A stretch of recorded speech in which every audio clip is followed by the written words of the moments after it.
Hi, I'm Roy Berry. I'm the drummer for a band called Lucero, and these are my drums. All right, the main kit is a Craviotto. It's a 24, 13, 16. It has two serial numbers. My old kit was a 30s Ludwig and Ludwig, which this is from. And it was kind of falling apart on the road. So I called up my buddy, who was working at Craviotto at the time. And he helped me get this kit, which is a fantastic sounding kit. Best I've ever had. Don't change them as often as some. Every couple of tours, maybe. Not tight. I keep them fairly low. And I keep them pretty muted because these drums will sustain quite a lot, especially with mics on. So I have these snare weights, a bunch of them everywhere. Even the snares, I have a 15 over here. This used to be a tack head tom. It's a vintage 30s Ludwig and Ludwig. A buddy of mine chopped it down and turned it into a snare. And it's deeper and more rattly. And then I've got a, what is this? Acrolite, I think. Ludwig. And it's kind of low, but it's very dry. Has a nice sound. Quite a bit. I'll do whole song parts on one, some of which are written into songs. Some of it's to kind of play around while we're playing live a little bit.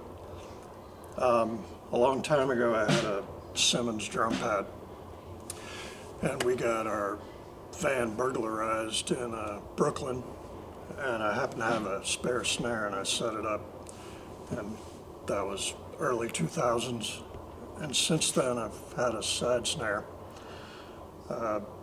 This is the second side snare.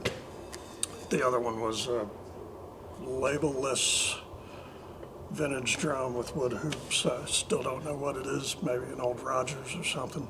Drumheads, I have Remos on most everything. I put the one that comes with this snare sounds so good, so I keep buying those. But Remo Emperors, Emperor, I think this is the equivalent of a Ambassador. For the kick, I'm using a Power Stroke P3, I think. Yeah. And then that on the front is what they use for the printing company.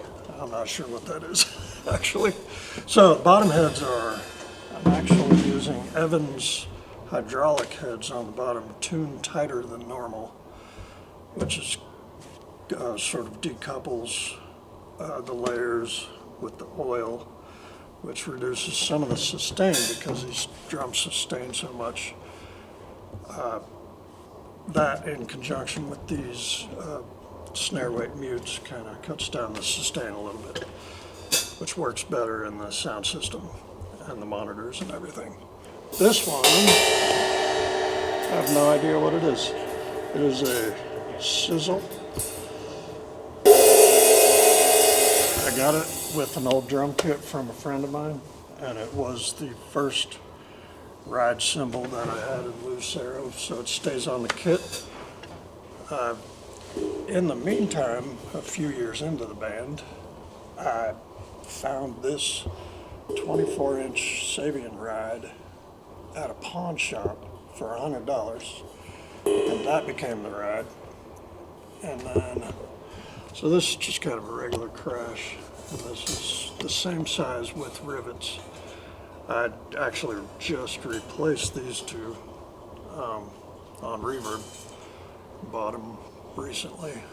24, 16, no, 18, and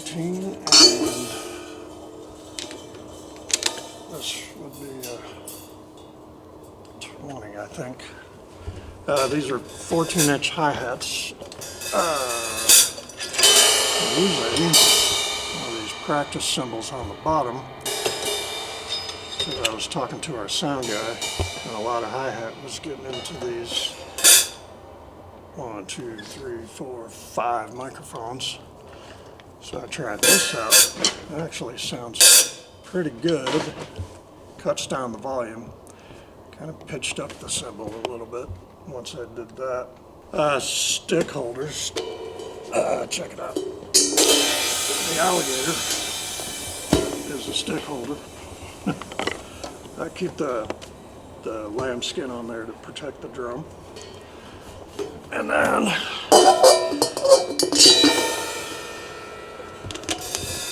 I kind of rigged up these marching stick bags with bungee cords because they're easy to come on and off, and they fold up really small for fly dates.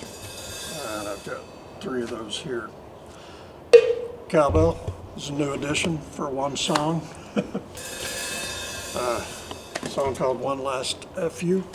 I'm part of Vic Firth. I use 5/8 in my left hand, 5/8 nylon in my right hand. So I keep the nylon ones here, the wooden ones here, a couple extras over here.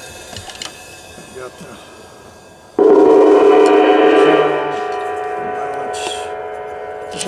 just bought this thing, which has got a shaker in the middle of it. I don't know what to do with it, but it's fun.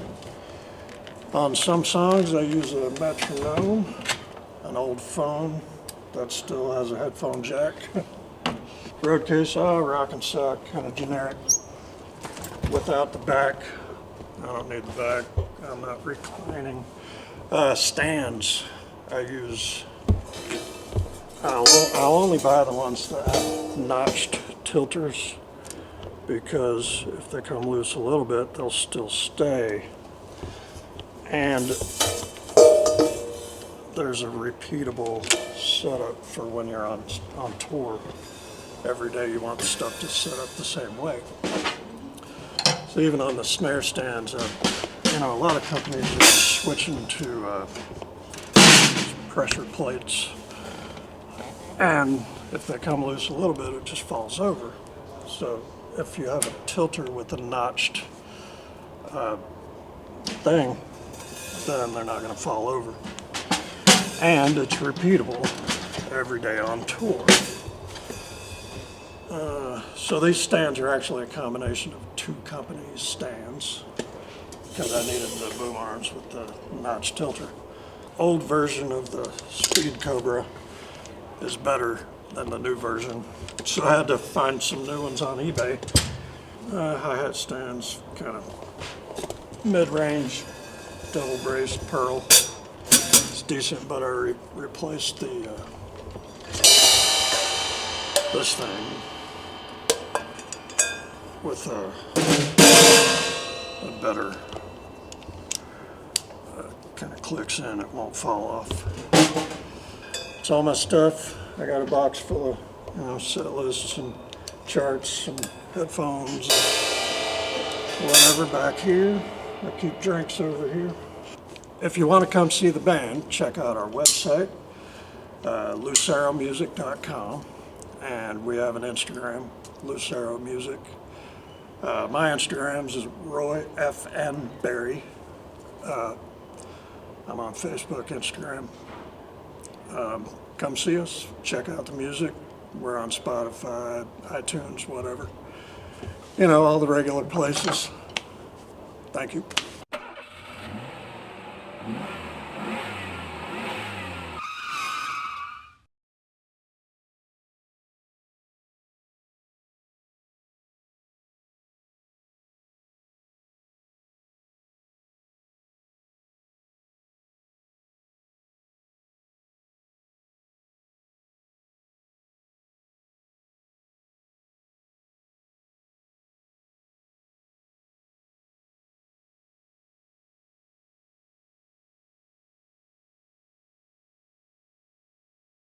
So there's the original signed, and there's my serial number, 666.